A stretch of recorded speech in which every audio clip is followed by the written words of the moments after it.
He knew exactly who his kid was. Yeah. But he loved him. Yeah. He loved him for what he was, a hunter. Yeah. He loved him as he was. Yeah. He loved him because he made a nice dish of deer meat. Yeah. Because that's what he knew how to do. Yeah. Anything else, I don't care. Because a father, a parent loves a child, no matter who the child is. Yeah. Yeah.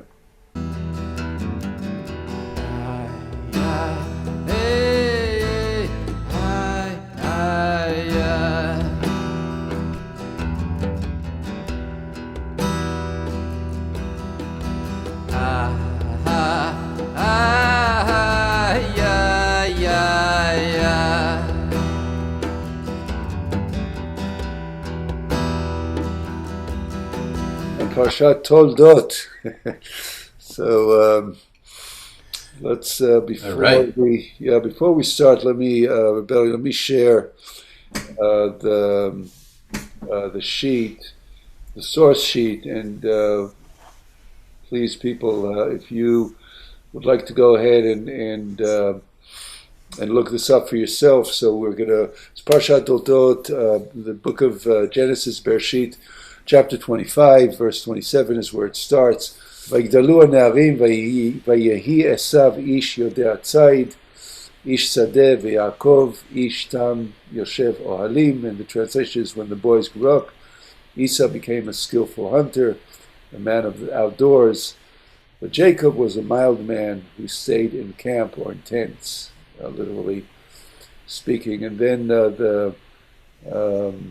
the commentary we're going to look at is Kedushat Levi, Rabbi Levi Yitzchak of Berdichev, Hasidic master of the, I believe, 19th century. And we're going to look at that and see how he finds meaning that's actually not obvious. It's an interesting, deep commentary based on Kabbalah. Rivka prays for 20 years to have a child. And finally her prayers are answered. And she finds herself expecting a child, but she has a very unusual pregnancy. She's in a lot of pain. There's a lot of discomfort, and she finds the most amazing thing that's unusual here is that when she walks by the place where the teachings of monotheism and the original Jewish thinkers and teachers were teaching Judaism, there was a rumbling in her womb, as if the baby wanted to get out and go study and go and step inside the yeshiva, so to speak. Yeah. But then she found that when she walked by a place of idol worship, again, she felt that the baby wanted to jump out and go join the idol worshippers. So she was extremely confused, to put it mildly. So she went to the head of this Academy of Jewish Thought. His name was Shem, who we met previously. And he, with divine Ruach HaKodesh, explained to her what the deal was. That there's not one child growing inside your womb, there's actually two. You're going to have twins. And they are going to be the ancestors of two very different types of people. One of them is going to be the one that's going to continue the ways of the Jewish people, the ways of monotheism, and the Torah life. The other is going to be the exact opposite. He's going to be an evil, wicked, bad guy, and he represents the powers of that are going to sometimes overcome the powers of good in this world. Okay. Skipping a little bit over here. She has the twins, and there's a problem with her giving birth. It's a difficult birthing process. The first baby comes out, and the baby is extremely unusual. It comes out sort of fully formed, like it almost looks like a baby adult, and extreme with hair, with full adult hair, and very red in complexion.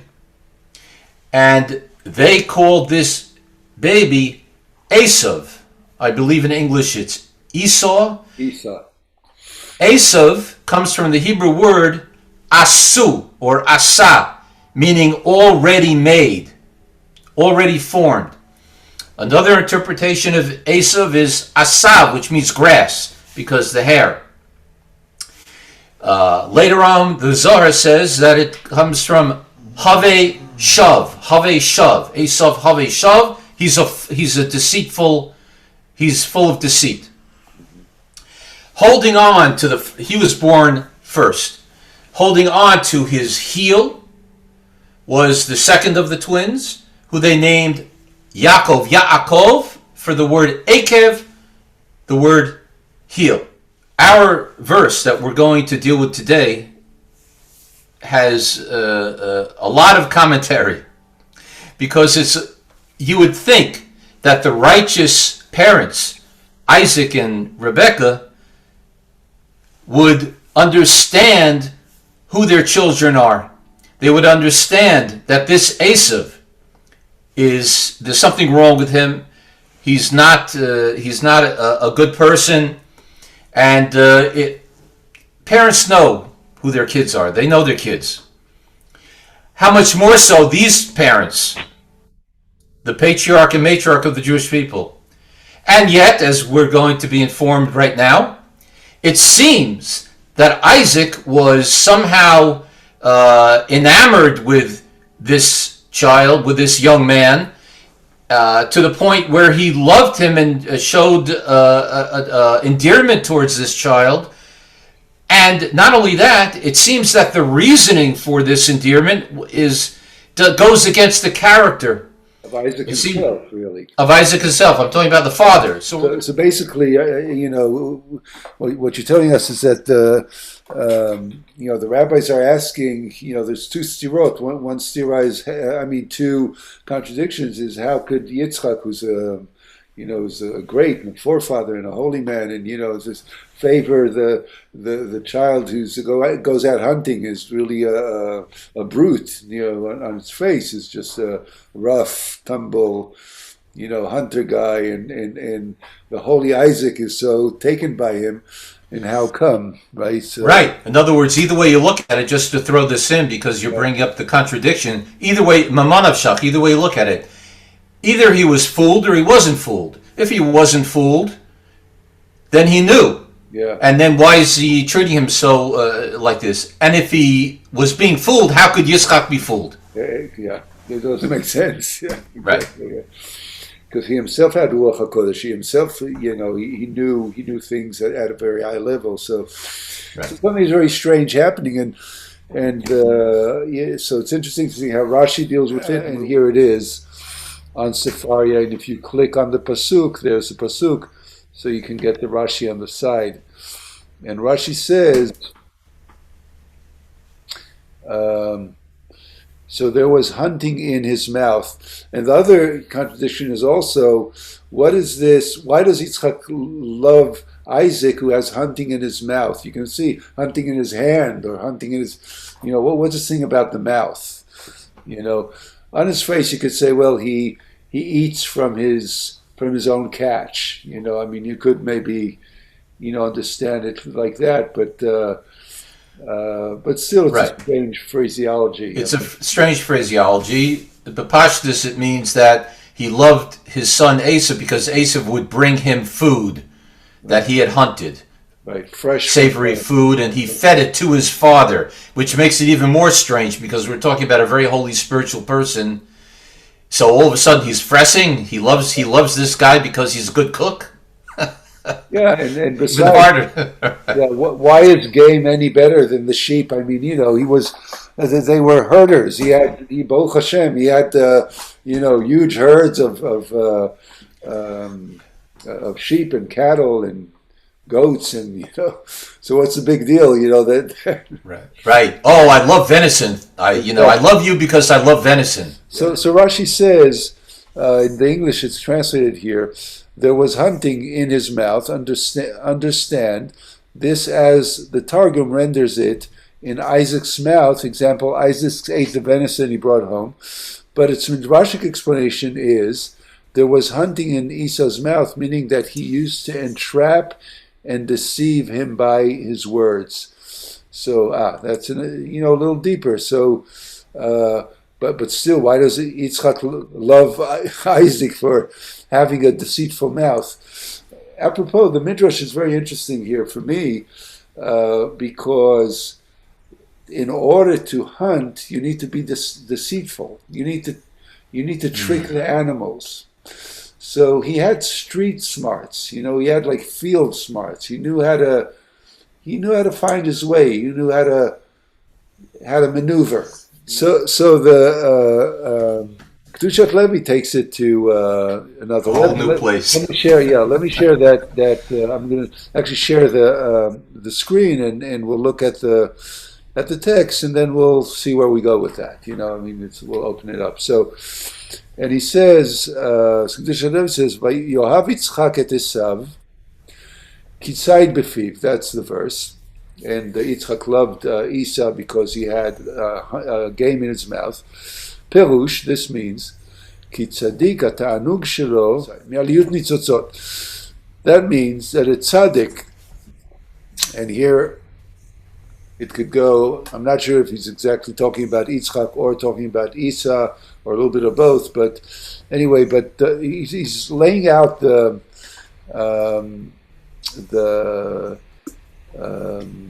stage that a tzaddik, what a righteous person gets pleasure from, is from raising the sparks, and this is based on a Kabbalistic idea that everything in the world has sparks of holiness in it, and our job is, everybody's job, but especially the tzaddikim, the sages, was to release those sparks of holiness from anything in the world back to its divine source.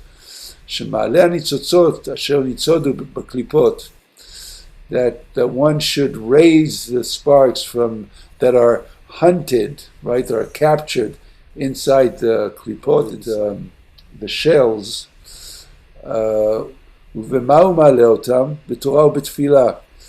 And how does a sage, a righteous person, raise the sparks? Through the study of Torah and through prayer.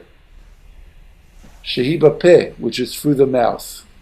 So he's zeroing in on the importance of tzayid befiv. The game is in his mouth. Like, what is the mouth here? So the mouth is used for eating, but the mouth is also used for prayer and for study, for holy speech, and through that, the sparks are being raised. And that's what it means that there's a game in his mouth, in Esau's mouth. Through his mouth, he is entrapping and releasing the sparks back to the divine.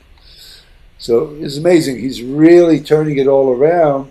That Esau is engaged in holy work here, contrary to appearances.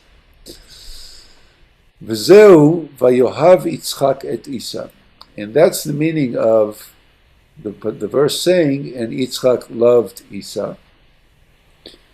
Ki b'shorish Esau yu nitzotzot asher nitzodu sham, because in Esau himself there were holy sparks that were found there or captured there. And then he's being specific about what are these sparks, dehainu, for example, or meaning, Nishmat Shmaya v'Avtalion, Nishmat Rabbi Meir, the soul of the holy sages Shmaya v'Avtalion, who were 1st century BCE. They were the two leaders of the community in Israel. And Nishmat Rabbi Meir, and the Neshama of Rabbi Meir, who's a later Tana. I think it's a 2nd century. I'm actually not sure about that, but of the Common Era. But he's in the Mishnah, he's in the Talmud. V'chen kamen nitzotzot ad yimot HaMashiach, and others after that until the days of Messiah. And he's basing that on a Gemara, Sanhedrin 96, about that it says about these converts, Shema v'Avtalion and Rabbi Meir and other converts. They are the the source of their soul, their Gilgul, their reincarnation of Isa. So converts come from Isa, according to the Gemara. Yeah. Yeah, so there's a few different ways you could learn this Kedushas Levi. I think, not trying to interpret what the Kedushas Levi Kavana was over here, but I think what he's getting at, his hope and his prayer, was that in other words, he did recognize who his son was. Right. But his hope was that his son would be able to utilize his natural personality characteristics and harness them for good. We know this about King David, that King David was, and other figures in Jewish history, that they were actually born with quite harsh personalities. Right. But through hard work, internal work, they were able to harness their natural inclinations and energies and utilize them for good purposes. Let me read this here. Accordingly, Yitzchak views Isa as in pursuit of this valuable game, hoping that his son Isa, the hunter, could help him in his quest. So it's Yitzchak's role is to release these nitzotzot. It's his, he's the tzaddik, and he hopes that through teaching his son Torah, he can bring his son to use these, this proclivity for hunting at that level, and that's why he says befiv. That if he could study and teach Torah like his father does, then all would convert. Right. Yeah, it's interesting. I mean, Chazal take Yitzchak to task in general for the way he behaved treated his son, Esav. As opposed, now Rivka, I mean, women in general come from the side of Bina, the side of Gevura, so she wasn't messing around. She knew who her children were, and she acted accordingly. But sometimes the father, has a soft spot. He's softy, go to your mother, You want to get punished, go to your mother, But generalization. But the point is that Chazal take Yitzchak to task. As a matter of fact, they bring in the Gemara brings the pasuk Choisech Shivtai Sainei Benai. Yeah. Literally, it means the one who doesn't give a patch sometimes to his kid hates his kid. Right. They translate it, spares or spoils the child, but really means hates his child. Right. And they say, who's an example of that? Yeah, literally it says, if you don't spank your child, you're hating your child. That's what it is. Yeah, so today we don't want to hear that, and there could be good reason for that. But in any event, the point they're trying to make is that he was like delusional. Yeah. He was blinded by his natural love of a father for his son. So he was like delusional over here, and they take him to task. Yeah. So everyone's trying to go like this and this with it. It's beautiful how when we discuss a verse, one verse in the Torah, how things start to pop out, and that's how we learn, Yeah. So it's reminding me of a story in the Gemara in Shabbos where God comes to Abraham and he says, "Your children have sinned. What should I do?" And Abraham says, "Oh, okay, so I guess punish them." Yeah. He goes to Yaakov and he says, "Your children have sinned. What should I do?" And Yaakov says, "Punish them. What do you want from me?" Yeah. He goes to Yitzchak, our guy here, and he says the same thing. Chatu banecha. What should I do? And first he says an interesting thing. He says, "What do you mean banecha? What do you mean my kids? They're your kids. What are you calling them my kids?" Well, all of a sudden, they were B'ni B'chayri. They were my firstborn Israel. All of a sudden, they're mine. They're not yours anymore. Number two, they sinned. He said, "All right, I'll tell you what. A person lives 70 years, for example, Half the time you're sleeping. Yeah. Until you're 20, it doesn't count what you do because you have no seichel. Then you go to the bathroom. Then you're eating. What are you left with? A little bit. I'll take half on my shoulders, you take half. And if you don't want to take half, I'll take the whole thing on me. So the Jewish people hear this conversation, Yeah. and they say, Yitzchak is Avinu. Yitzchak is our father. Yeah. Not Abraham and not Yaakov. It's an amazing Gemara. It's an unbelievable Gemara. Yeah. He knew exactly who his kid was. Yeah. But he loved him. Yeah. He loved him for what he was, a hunter. Yeah. He loved him as he was. Yeah. He loved him because he made a nice dish of deer meat. Yeah. Because that's what he knew how to do. Yeah. Anything else, I don't care. Because a father, a parent loves a child, no matter who the child is. Yeah. Yeah. Basically, you're saying it's simple. This is a father loving a child. That's that. That's it. Finished. Yeah. So, and I maybe take it a step forward. Rebelli, I think is not only that he loves him, but he sees himself in him. He sees the best in himself in him. So, in other words, Yitzchak, he's the one who's releasing the sparks, back to into Shamayim, right? So he looks at Esav and he says, "If I can do it, he can do it." Because Yitzchak is Gevura himself. Yitzchak is also Gevura, but I'm saying he's in other words, we see our aspirations often in in our child, and other people too, but even more so in our child, right? So yeah, so I think because Kedusha, I think that's a way to understand the Kedushat Levi, So Isa is who he is, it doesn't matter. But the question is, what does Yitzchak see in Isa? And Yohav, right? Kitzayt Befiv. So he's right. He just allowed himself to be deceived, knowing he was being deceived, and it didn't matter to him.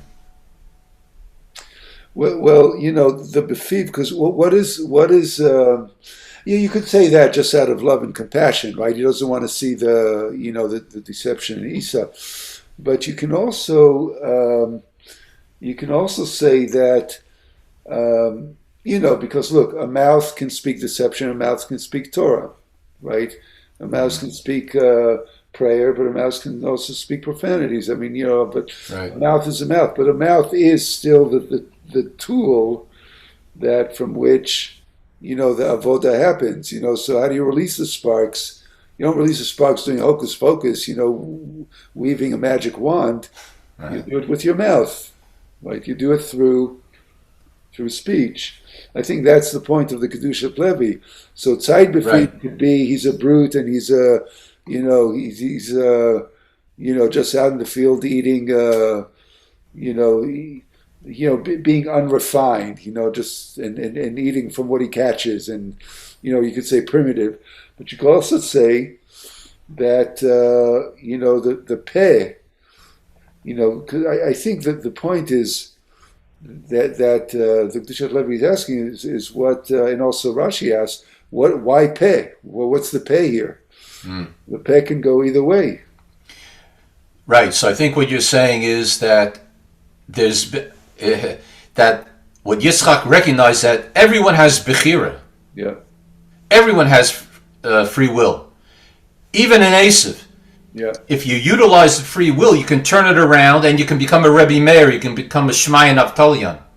And I think even if you're Esav, who is like the arch evil enemy in the the Marvel universe or whatever, there's the big good bad guys who keep on coming back. In Jewish history, the Esav archetype is the ultimate bad guy, right. Even more so than Yishmael.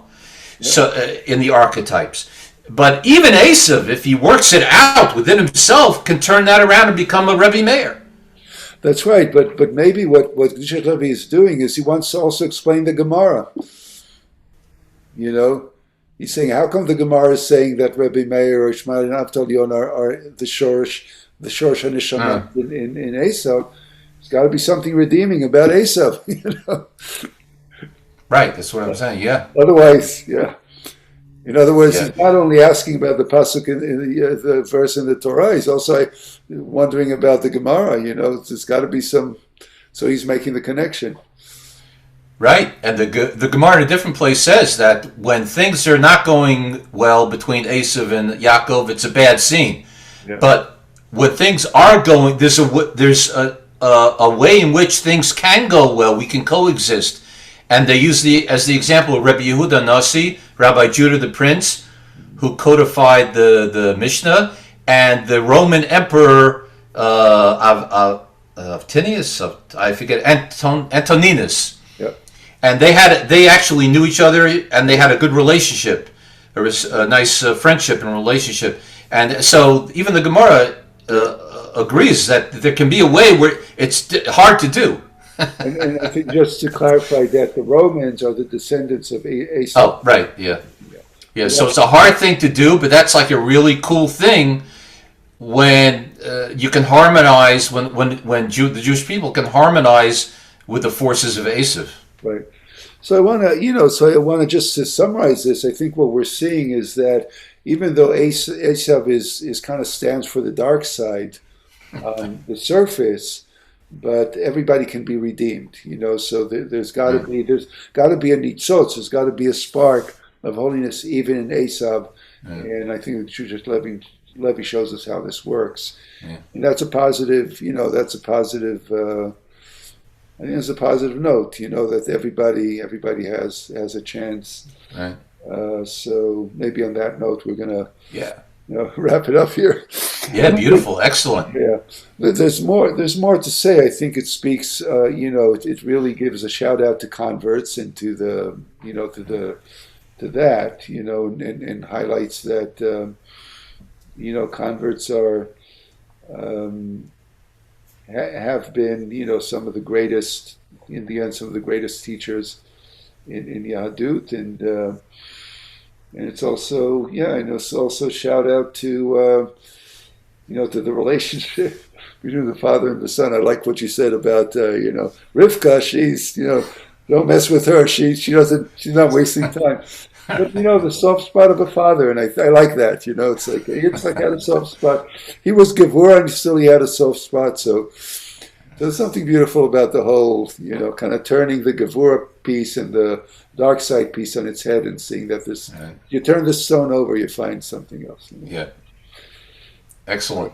Yeah. On that note, everybody, thank you for joining us for this shiur. Please like and I wanted to say please like and convert. I meant please like. Please like and subscribe. And in your life, subscribe to all good things.